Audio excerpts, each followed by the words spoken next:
Hello my guys, അസ്സലാമു അലൈക്കും. അപ്പോൾ നമ്മുടെ കാശ്മീർ യാത്ര ഇവിടെ തുടരുകയാണ് കേട്ടോ. അപ്പോൾ നമുക്ക് ട്രെയിനിൽ കഴിക്കാനുള്ള ഫുഡുകളാണ് ഇതൊക്കെ. ട്രെയിനിലത്തെ ഫുഡുകൾ കഴിച്ചിട്ടുണ്ടെങ്കിൽ ചിലപ്പോൾ പണി കിട്ടും. അപ്പോൾ നമ്മൾ അതിന് വേണ്ടിയിട്ട് പണി കിട്ടാതിരിക്കാൻ വേണ്ടിയിട്ട് നമ്മൾ വീട്ടിൽ നിന്ന് ഫുഡ് കൊണ്ടുപോകും കേട്ടോ. 2 ദിവസത്തെ ഫുഡാണ്. ഈ ഒരു ചിക്കന് നമുക്ക് നാളെ എടുക്കാം കേട്ടോ, ഒന്നല്ല നാളേക്കൊക്കെ. ഇന്നൊക്കെ നമ്മൾ റൈസ് കൊണ്ടുപോകുന്നുണ്ട്. അപ്പോൾ നമ്മൾ അത് കഴിക്കാൻ വിചാരിച്ച് പിന്നെ കുറച്ച് സ്നാക്സും പിന്നെ ചായയും ചായപ്പൊടി പഞ്ചാര ഇല്ലാത്തൊരു കളി കൊയിമ്പാക്കൂന് ഇല്ലാത്തതുകൊണ്ട് അത് നിർബന്ധമായിട്ട് എടുക്കണം എന്ന് പറഞ്ഞിട്ടുണ്ടായിരുന്നു കേട്ടോ. ഇനി ഡ്രസ്സും വേറെയുള്ള ഐറ്റംസ് എടുത്തില്ലെങ്കിലും വേണ്ടില്ല, അതെന്തായാലും വേണമെന്നാണ് എന്നെ കൊണ്ടെടുപ്പിച്ചിട്ടുണ്ടായിരുന്നു. അങ്ങനെ എല്ലാ സാധനങ്ങളും ഇതാ പാക്കാക്കി ഞാൻ ബേക്ക് അടിക്കി വെച്ചിട്ടോ. ഞാൻ പറഞ്ഞിട്ടുണ്ടായില്ല ഇങ്ങോട്ട് എന്തായാലും അങ്ങോട്ടും ഇങ്ങോട്ടും മാറ്റും എന്നുള്ളത്. കൊയിമ്പാക്ക് വന്നാൽ അത് ഫുള്ള് അങ്ങോട്ടും കൊണ്ട് മാറ്റിയിട്ടുണ്ടായിരുന്നു കേട്ടോ. ഞാൻ അടുക്കി വെച്ചപ്പോൾ സ്ഥലം ഇല്ലാത്തതുകൊണ്ട് കൊയിമ്പാക്ക് വന്നിട്ട് കൊയിമ്പാക്കിനെ കൊണ്ട് എല്ലാം പിന്നെയും പെറുക്കിയാണ്ട് കൊയിമ്പാക്കും അടുക്കി വെച്ചു കേട്ടോ. അങ്ങനെ ഞങ്ങൾ ഉമ്മാടൊക്കെ യാത്ര പറഞ്ഞങ്ങാണ്ട് ഇറങ്ങി കേട്ടോ. അൽഹംദുലില്ലാഹ്, എൻ്റെ ഒരു വലിയൊരു ആഗ്രഹമാണ് ഇപ്പോൾ സാധീകരിക്കാൻ പോണത്. ആ ഒരു സന്തോഷം ഇപ്പം നിങ്ങളുടെ മുഖത്ത് കണ്ടു കേട്ടോ. അങ്ങനെ ഞങ്ങൾ പട്ടിക്കാടുന്ന് ട്രെയിനിന് പോകാമെന്നാണ് കരുതിയിട്ടുണ്ടായിരുന്നത്. പക്ഷേ 10:30 പട്ടിക്കാടുന്ന് ട്രെയിന്, പിന്നെ 3:30 നമുക്ക് ഷൊർണൂരിൽ നിന്ന് ഡൽഹിക്കുള്ള ട്രെയിന്. അപ്പോൾ പിന്നെ അവിടുത്തെ പോയിട്ട് പിന്നെ അവിടെ ഇങ്ങനെ കുറേ സമയം ഇരിക്കണമെന്ന് പറഞ്ഞിട്ട് ഞങ്ങൾക്ക് കൊയിമ്പാക്കൂൻ്റെ ഫ്രണ്ട് ആക്കി തരാം. അപ്പോൾ ഞങ്ങൾ പെരുന്തമണ്ണൊക്കെ ആക്കി തന്നിട്ടുണ്ടായിരുന്നു കേട്ടോ. അവിടെ ഞങ്ങൾ പിന്നെ KSRTCക്ക് നമുക്ക് ഷൊർണൂർക്ക് പോവാ പറഞ്ഞ്. പക്ഷെ ഞങ്ങൾ അവിടെ ചെന്ന് നോക്കുമ്പോഴാണ് ഷൊർണൂർക്കുള്ള ട്രെയിൻ എന്തോ ബ്രേക്ക് ഡൗണോ അങ്ങനെ എന്തോ അതിനാൽ ബസ്സില്ല എന്ന് പറഞ്ഞത്. അതിൽ പിന്നെ ഞങ്ങൾ പട്ടാമ്പിക്കുള്ള ബസ് കയറി. ഇനി പട്ടാമ്പിയിൽ നിന്ന് ബസ് ഇറങ്ങിയിട്ട് നമുക്ക് അവിടുന്ന് പിന്നെ ലൈൻ ബസ്സിന് പോകണം. അങ്ങനെ ബസ് കയറിയപ്പോൾ പെരും വിശപ്പ്. അപ്പോൾ നമ്മൾ ട്രെയിനിൽ നിന്ന് കഴിക്കാതിരുന്ന ഫുഡൊക്കെ എടുത്ത് കഴിക്കൽ തുടങ്ങി കേട്ടോ. അങ്ങനെ ഞങ്ങൾ പാണ്ടിക്കാട് എത്തി. പാണ്ടിക്കാടിൽ നിന്ന് പിന്നെ കുറച്ച് നടക്കാണ്ടായിരുന്നു കേട്ടോ നമുക്ക്, പിന്നെ ഷൊർണൂർക്കുള്ള ബസ് കിട്ടാൻ. അങ്ങനെ ഷൊർണൂർക്കുള്ള ബസ് കിട്ടി. നമ്മൾ ഇതാ റെയിൽവേ സ്റ്റേഷനിൽ എത്തിയിട്ടുണ്ട് കേട്ടോ. ഇനി നമുക്ക് നമ്മുടെ ബസ്സിനുള്ള വെയിറ്റിങ്ങിലാണ്. അതിന് നമുക്ക് 6ാമത്തെ പ്ലാറ്റ്ഫോമായിരുന്നു നമ്മുടെ ബസ് വരുന്നത്. അപ്പോൾ ഞങ്ങൾ അങ്ങോട്ട് നടന്നു പോയി. ഭയങ്കര വെയിറ്റ് ആയിരുന്നു. വേഗം ചമ്മോ താങ്ങിയിട്ട് പൊന്തുന്നുണ്ടായിരുന്നില്ല. അങ്ങനെ കുറച്ച് ഫുഡ് ഐറ്റംസൊക്കെ വാങ്ങാൻ വേണ്ടിയിട്ട് കൊയിമ്പാക്ക് പോയിട്ടുണ്ടായിരുന്നു. അപ്പോൾ ഞാനൊരു കോൺ ഐസ്ക്രീമും വാങ്ങിക്കാണ്ട് കുറേ നേരം കാത്തിരുന്നു. ഇങ്ങനത്തെ ഒരു പരസ്യം അവർക്ക് കിട്ടിയിട്ടുണ്ടാവില്ല അല്ലേ.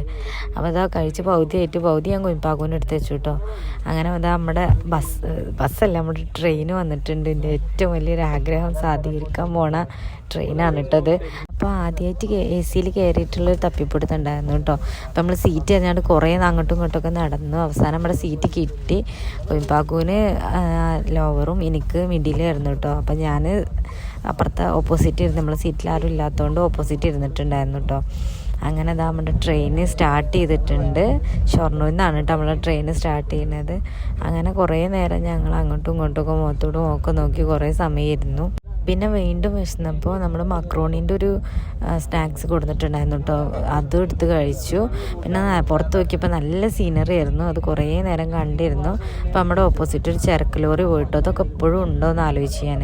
ലോറിയല്ല, ട്രെയിന്. ബസ് ലോറി, ട്രെയിന് മാത്രം പറയുന്നില്ല അല്ലേ. അങ്ങനെ ഓരോരോ സീനറികൾ കണ്ട് ഞങ്ങൾ മുന്നോട്ട് പോയോണ്ടിരിക്കുകയാണ് കേട്ടോ. നല്ലൊരു തുരുത്തുമാർക്കത്തൊരു സംഭവം, ദ്വീപ് എന്നൊക്കെ പറയില്ലേ അങ്ങനെ. അപ്പോൾ കുറച്ച് കഴിഞ്ഞപ്പോൾ എനിക്ക് വീണ്ടും വിശന്നപ്പോൾ ഞാൻ പൊക്കാട എടുത്ത് കഴിച്ചു കേട്ടോ. അപ്പോൾ വീഡിയോ എടുത്തതിൻ്റെ കയ്യിൽ നിന്ന് തട്ടിപ്പറിച്ച് കേട്ടോ. അപ്പോൾ ഇത്രയും നേരം കാണാത്തൊരു സാധനം ഞാൻ പിന്നെ കണ്ടത് കണ്ണാടിയാണ്. കാരണം എൻ്റെ തലൻ്റെ മേലെ ആയതുകൊണ്ട് എനിക്ക് കാണാൻ പറ്റിയിട്ടുണ്ടായിരുന്നില്ല. ഇതിങ്ങനെ കൊണ്ടുവച്ചാൽ ഇന്ന പോലത്തെ ഹൈറ്റ് ഇല്ലാത്തവരൊക്കെ എങ്ങനെ കാണുക. അങ്ങനെ അത് നമ്മൾ ലോണ്ട്രി സ്പേസ് ആട്ടോ. അതിൽ നമ്മുടെ പുതപ്പും കാര്യങ്ങളൊക്കെ വെച്ചിക്കണം. അപ്പോഴേക്കും ഇവിടെ ഒരാൾക്ക് തണുക്കൽ തുടങ്ങിയിരിക്കണം. ആൾ കോട്ടൊക്കെ എടുത്തങ്ങാണ്ട് ഇട്ട് മൂടിപ്പോച്ച് കിടക്കുകയായിരുന്നു. പിന്നെ ആയിക്കോട്ടെ ഒരു സ്വീറ്റിൻ്റെ ബിസ്ക്കറ്റ് വാങ്ങി കഴിച്ചു കേട്ടോ. പിന്നെ കുറച്ച് കഴിഞ്ഞപ്പോൾ പീനട്ട് ഉണ്ടായിരുന്നു, അതെടുത്ത് കഴിച്ചു. അങ്ങനെ നമ്മൾ കണ്ണൂർ എത്തിയിട്ടുണ്ട് കേട്ടോ. ഞാൻ ആദ്യമായിട്ടോ കണ്ണൂർക്കൊക്കെ വരുന്നത്. അങ്ങനെ കണ്ണൂരൊക്കെ എത്തി. അവിടുന്ന് കുറേ നേരം വെയിറ്റിങ്ങിലായിരുന്നു. അങ്ങനെ കഴിഞ്ഞ് പിന്നെ ഫുഡ് കഴിക്കാൻ വേണ്ടി നിന്നു കേട്ടോ. നമ്മൾ വീട്ടിൽ നിന്ന് ഇവിടുന്ന് ഫുഡ് തന്നെയാണ് കഴിച്ചത്. അങ്ങനെ ഫുഡ് കഴിച്ച് പുറത്തൊക്കെ നോക്കിയിരുന്ന് കുറേ നേരം ആസ്വദിച്ച് കഴിച്ചിട്ടോ. കാരണം ട്രെയിനിൽ നിന്നൊക്കെ ഫുഡ് ഞാൻ ആദ്യമായിട്ട് കഴിക്കുകയാണ്.